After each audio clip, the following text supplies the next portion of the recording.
Alors, la passion des objets, elle est née au moment de ma naissance. Tout simplement parce qu'effectivement, je suis né en Afrique, je suis né à Porto Novo, dans l'ex-Dahomey français, qui est maintenant le Bénin. Et mon père logeait un anthropologue du Musée de l'Homme depuis déjà de nombreux mois. Et quand je suis né, en 1952, cet anthropologue était chargé de collecter des objets. Et il a offert en fait un très beau masque du Guélédé donc, à mon père en disant « c'est pour votre fils ». Donc on peut presque dire que je suis né avec un objet dans les mains, voilà, en gros c'est ça. Quand on est revenu en France, c'était dans un contexte très particulier, j'ai vécu ça vraiment comme une déchirure. Et donc pour me consoler, mon père m'emmenait régulièrement au musée des arts africains et océaniens qui était Porte Dorée à Paris. Donc ce sont des objets qui m'ont consolé, qui m'ont rappelé mon enfance. Donc je crois que beaucoup à la vertu consolatrice de ce type d'objet. Et puis après, ça n'a cessé de monter. En fait, mon premier achat, c'est à l'âge de 14 ans, où c'était en fait pas du tout un objet d'art premier, c'était une sanguine italienne du XVIe siècle. Et je suis allé voir mon père pour lui emprunter de l'argent. Et il m'a demandé « mais pourquoi vous voulez m'emprunter de l'argent ?» J'ai dit « écoutez, je voudrais bien acheter une sanguine italienne du XVIe. » Et là, il m'a regardé probablement comme un fils assez étrange. Mais bon, il avait l'habitude, je crois.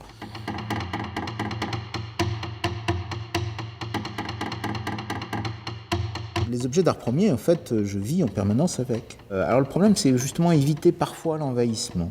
Parce qu'effectivement, je ne m'étais pas bien rendu compte que certains objets m'envahissaient. Alors, en particulier, dans ma chambre à coucher, j'avais une collection de masques qui pouvait être très impressionnante. Fort heureusement, ma compagne sait aussi me ramener à l'ordre, m'expliquer que la place des masques n'est pas obligatoirement dans une pièce intime et qu'ils ne sont pas là pour nous regarder, en quelque sorte. Donc on s'est débarrassé des masques. Enfin, j'en ai gardé un, avec des grands yeux, de grandes oreilles, un grand nez, une toute petite bouche. Donc il voit tout, il entend tout, il sent tout, mais il dit rien. Donc voilà, c'est le seul masque que j'ai gardé dans une sphère intime.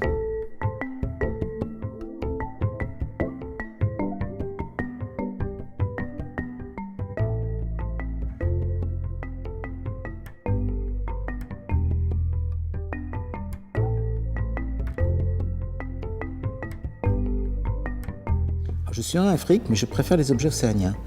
Ils sont extrêmement colorés. Et puis, j'ai une passion littéraire aussi pour les surréalistes. Or, les surréalistes ont vraiment été les grands découvreurs des objets d'art océaniens.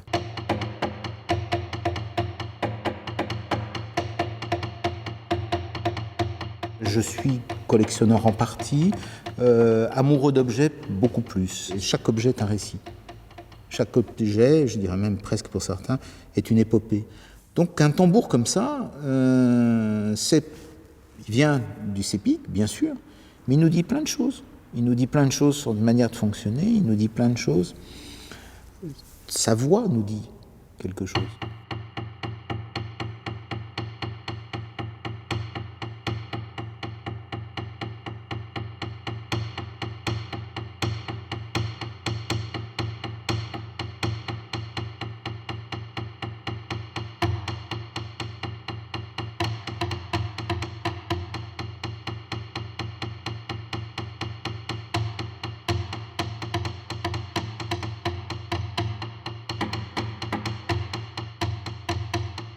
C'est un tambour qui est scandé pour toute manifestation dès lors qu'on réunit les hommes dans la Maison des Hommes. Cette Maison des Hommes est le lieu clos, mais ou le lieu de tous les débats.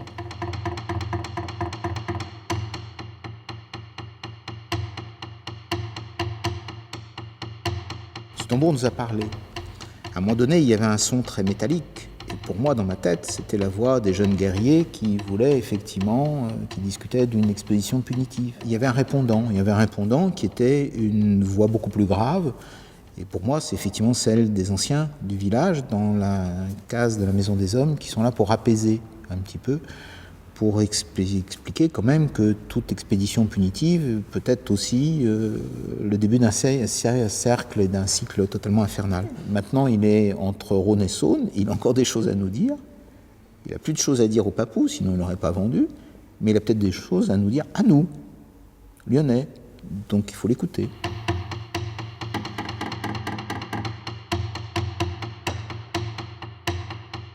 La parole est très importante en Papouasie. Par exemple, on sait qu'il y a de très nombreux dialectes en Papouasie-Nouvelle-Guinée et que les Papous n'hésitent pas à dépenser de l'argent, c'est-à-dire généralement l'argent c'est souvent le cochon sur pattes, pour acheter un mot d'une autre ethnie. Lequel mot, ils ne le comprennent absolument pas, ils ne savent absolument pas son sens, mais ils trouvent que la sonorité du mot est très belle. Donc quand ils vont faire un discours, ils vont usiter ce mot qu'ils ont acheté, qui a fait l'objet d'une transaction, et ils vont scander leur discours avec des mots achetés à d'autres tribus dont ils connaissent absolument pas la signification mais dont la sonorité est belle. Et bien rien que ça, je trouve que c'est prodigieux.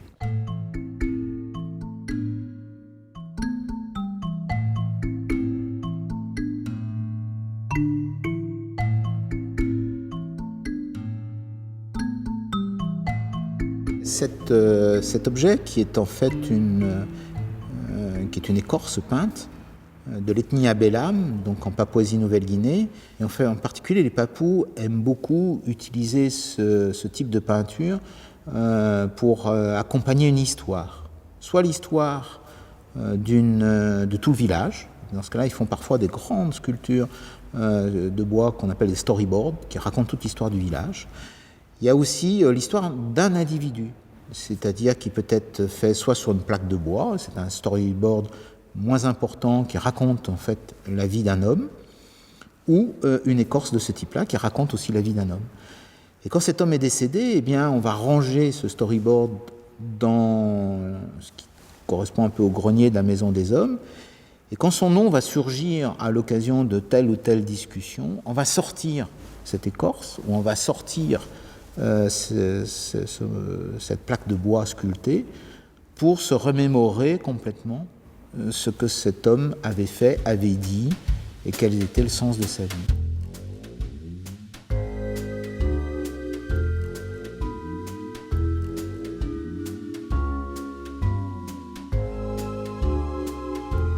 Je suis aussi très impressionné par ce que veut dire tel ou tel insecte. Quand vous avez un phasme qui arrive à se confondre complètement avec un feuillage ou avec une branche, un bout de bois, c'est prodigieux. C'est une adaptation à son environnement, et surtout pour échapper aux prédateurs, bien sûr, mais c'est une véritable merveille de la nature, cette possibilité qu'a un être vivant à effectivement se fondre dans le paysage. Et ça, j'ai beaucoup d'admiration pour ces objets-là.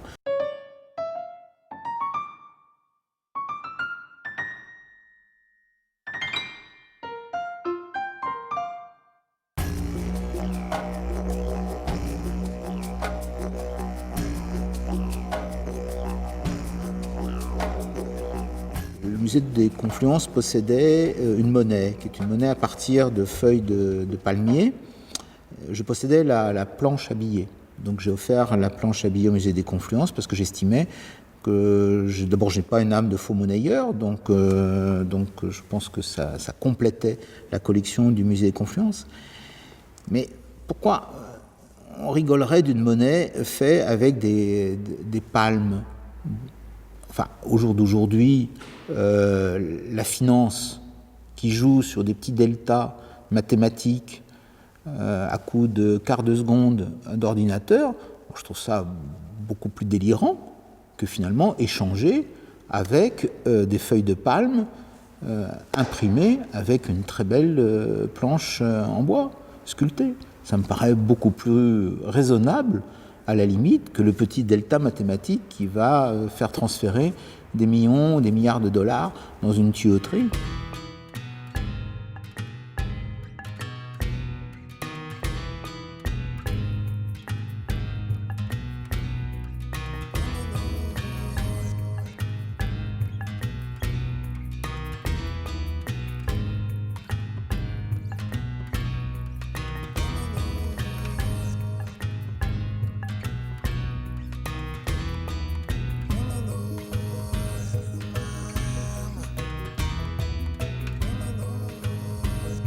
moment donné où un objet échappe au collectionneur. C'est-à-dire qu'il échappe à l'individu et qu'il se doit de revenir à la collectivité.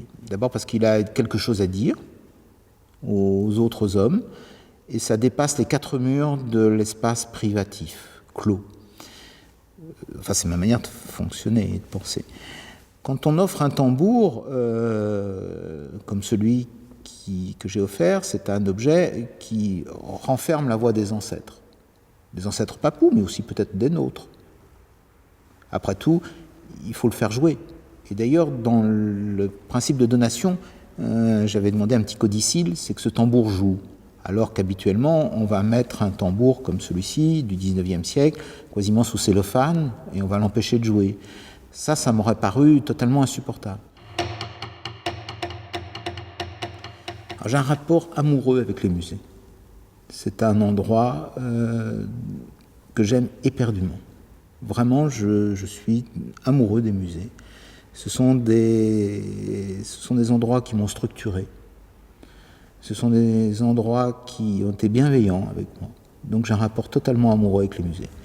Une institution qui vous a apporté autant quand on est enfant ou adolescent, eh bien il faut lui restituer une partie, quand on le peut, de ce qu'il vous a donné. C'est pour ça que j'ai un rapport tout à fait amical avec les musées. 2 choses pour le musée Confluence. 1, les Lyonnais sont très chauvins. Alors vraiment très très chauvin, et je fais partie aussi de cette cité, qui est une cité pour laquelle j'ai vraiment beaucoup d'affection. C'est une cité de marchands, c'est une cité qui travaille, c'est une cité de gens qui s'impliquent. Donc c'était normal de s'impliquer aux côtés d'un musée qui va représenter quelque chose d'important pour Lyon. Et puis, le deuxième chose, c'est un immense cabinet de curiosité, le musée des Confluences. Or, qu'est-ce que c'est qu'une collection pour un amateur d'art premier ? C'est un cabinet de curiosité. Je crois aussi fondamentalement, derrière la collection d'art premier, c'est effectivement tout l'imaginaire des ports, tout l'imaginaire effectivement des marchands, et effectivement tous ces échanges qui ont été, c'est la passion de l'Orient des Français, et je crois que c'est très important. Alors, il y a un poète marseillais que j'aime énormément, c'est Louis Broquier, qui a été agent des messageries maritimes, que j'aime énormément, parce qu'il nous parle de cette passion effectivement de l'Orient, et ça rejoint totalement la passion des arts premiers. Il a fait un livre qui est magnifique, ne serait-ce que le titre, « Je connais des îles lointaines », c'est magnifique. Il est temps de réhabiliter le négoce et de dire aux marchands que leurs gestes sont beaux, et que nous n'usons plus de ces balances fausses où l'or des commerçants laisse monter les baux, et que nous n'avons plus de ces balances fausses où l'or des commerçants laisse monter les mots. Il est temps de réhabiliter le négoce au nom de la cité.